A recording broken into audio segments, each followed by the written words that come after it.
langsung ketik aja di kolom chat. Untuk selanjutnya yakni pemaparan dari Ibu Nur Elia. Monggo Ibu.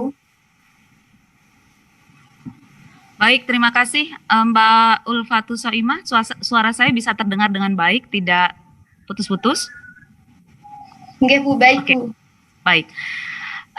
Pertanyaannya apakah siap begitu ya pilkada dilakukan di 9 Desember nanti? Mbak Ulfatul Soimah dan juga peserta webinar yang lain pada malam hari ini. Pertama kali saya ingin mengucapkan terima kasih kepada Berita Baru Jatim yang sudah menyediakan ruang bagi Bawaslu Jatim untuk berkomunikasi, kemudian menyampaikan beberapa hal terkait dengan pilkada 9 Desember 2020 ini. Karena sesungguhnya kami Bawaslu, terutama Bawaslu di Jawa Timur, 19 kabupaten kota yang melaksanakan pilkada, ini tidak lagi fokus untuk berdiskusi apakah siap dan tidak siap, gitu ya. Karena tidak ada jawaban lain ketika sudah menjadi keputusan politik bahwa pilkada ini tetap dilaksanakan 9 Desember, maka siap tidak siap harus siap. Dan posisi kami hari ini tahapan terus dilaksanakan, pengawasan terhadap tahapan pun juga dilaksanakan. 10 hari sejak pelaksanaan kampanye, ini memang sudah ada analisa dan kemudian ada beberapa catatan yang dikompilasi oleh Bawaslu Republik Indonesia, bahwa selama masa kampanye, 10 hari selama masa kampanye itu memang masih terjadi yang namanya pelanggaran terhadap protokol kesehatan, gitu ya. Di awal dulu ketika tahapan ini sudah hendak dimulai lagi, sudah kemudian dibuka kembali, tahapan berjalan, ini seluruh bangsa Indonesia saya kira sepakat bahwa hukum tertinggi adalah keselamatan jiwa, begitu ya. Dan nanti saya akan bicara soal itu setelah ini. Nah, saya ingin ke kampanye terlebih dahulu. Hari ini kita sudah memasuki masa kampanye, artinya sudah jauh tahapan yang kita lakukan selama pilkada. Karena setelah masa kampanye, hari tenang dan kemudian hari H. Setelah hari H nanti penghitungan dan rekapitulasi sampai kemudian penetapan paslon terpilih. Sudah sekian tahapan kita lakukan, sudah sekian anggaran juga kita keluarkan, sudah sekian konsekuensi politik, konsekuensi pemerintahan, konsekuensi birokrasi yang sudah kita saksikan bersama-sama. Walaupun kemarin ketika pendaftaran pasangan calon ini diwarnai oleh aksi dukung-mendukung yang tidak patuh terhadap protokol kesehatan, tapi saya kira catatannya bahwa Mendagri sudah memberikan sanksi gitu ya kepada seluruh calon kepala daerah maupun calon wakil kepala daerah yang melakukan pelanggaran itu. Karena pada saat itu PKPU 9 belum ada. Ya, PKPU 9 belum ada. Belum ada aturan yang tegas mengatakan bagaimana penindakan terhadap protokol kesehatan. Hari ini sudah tegas. Ada mekanisme penindakan terhadap pelanggaran protokol kesehatan. Dan ruang pertemuan secara tatap muka ini sudah sangat diminimalisir, sudah sangat dibatasi oleh peraturan. Pertemuan tatap muka, pertemuan terbatas bagi seluruh pasangan calon tim kampanye itu hanya boleh dilakukan dengan menghadirkan maksimal 50 orang. Itu pun kalau kapasitas ruangannya memenuhi standar protokol kesehatan seperti physical distancing misalnya. Kalau tidak, berarti kalau ruangannya ini hanya cukup untuk 20 orang, maka di situ hanya cukup untuk 20 orang saja.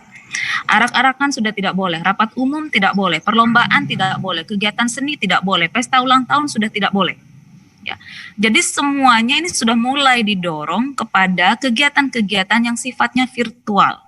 Begitu ya. Walaupun di satu sisi pertemuan secara tatap muka itu masih mungkin dilaksanakan, tetapi dengan limitasi yang sangat ketat.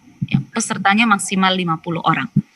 Debat publik bagaimana? Debat publik boleh, tetapi itu pun yang boleh datang ke studio televisi maupun radio itu pun hanya sangat dibatasi. Ya. KPU-nya boleh semua, Bawaslu-nya hanya 2, tim pendukungnya hanya 4 orang, dan paslonnya saja yang boleh datang ke studio itu. Lalu bagaimana ketika ada yang melanggar terhadap aturan protokol kesehatan karena ini berkaitan dengan keselamatan jiwa, maka di situ sudah ada tata cara untuk penindakannya. Yang pertama kita beri teguran tertulis. Kalau kita sebut ini adalah surat tilang, ya, surat tilangnya Bawaslu terhadap siapapun yang kemudian melakukan pelanggaran itu. Teguran tertulis 1 jam kemudian tidak dipatuhi, maka Bawaslu berkoordinasi dengan Satgas Covid dan aparat kepolisian melakukan tindakan pembubaran terhadap kegiatan kampanye itu. Jadi dibubarkan kalau ada yang tidak patuh dan tidak mengindahkan surat tilangnya Bawaslu. Itu sudah terjadi di hasil analisis Bawaslu RI kemarin, sudah terjadi di sekitar 48 atau 58 daerah. Kegiatan kampanyenya yang dibubarkan, ada 70 surat tilang atau teguran tertulis yang sudah dilayangkan oleh Bawaslu terhadap pelanggaran-pelanggaran itu. Artinya apa?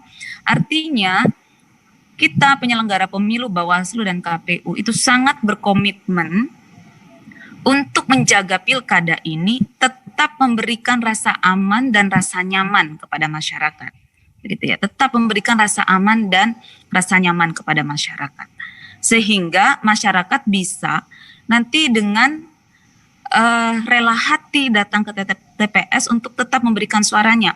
Jangan salah Mbak Ulfatus, di TPS itu sudah didesain sedemikian rupa nanti, sudah didesain sedemikian rupa. TPS ini betul-betul menjaga yang namanya prokes, protokol kesehatan. Masyarakat datang diberi sarung tangan satu persatu sekali pakai. Tinta udah nggak dicelup lagi, gitu ya.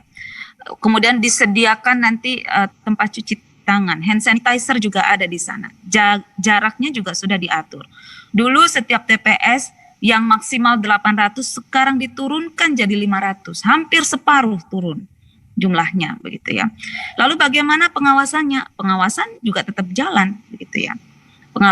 Hanya saja pengawasannya kemudian bertambah. Yang biasanya dulu hanya teknis-teknis penyelenggaraan pemilu, sekarang ditambah dengan mengawasi terhadap kepatuhan protokol kesehatan. Jadi kalau ditanya siap atau tidak siap, Mbak Ulfatus dan sahabat sekalian di sini sudah bisa menilai sejauh apa kesiapan kita sebagai penyelenggara pemilu untuk kemudian melakukan keputusan politik yang mengatakan bahwa pilkada tetap dilaksanakan 9 Desember. Satu hal sebelum saya kembali ke Mbak Ulfatus yang ingin saya sampaikan, pilkada itu boleh sunnah ya, tapi protokol kesehatan itu yang wajib. Gitu Mbak Ulfatus, terima kasih. Baik, terima kasih Ibu Elia. Ibu Elia barusan menerangkan bahwa Bawaslu tidak lagi fokus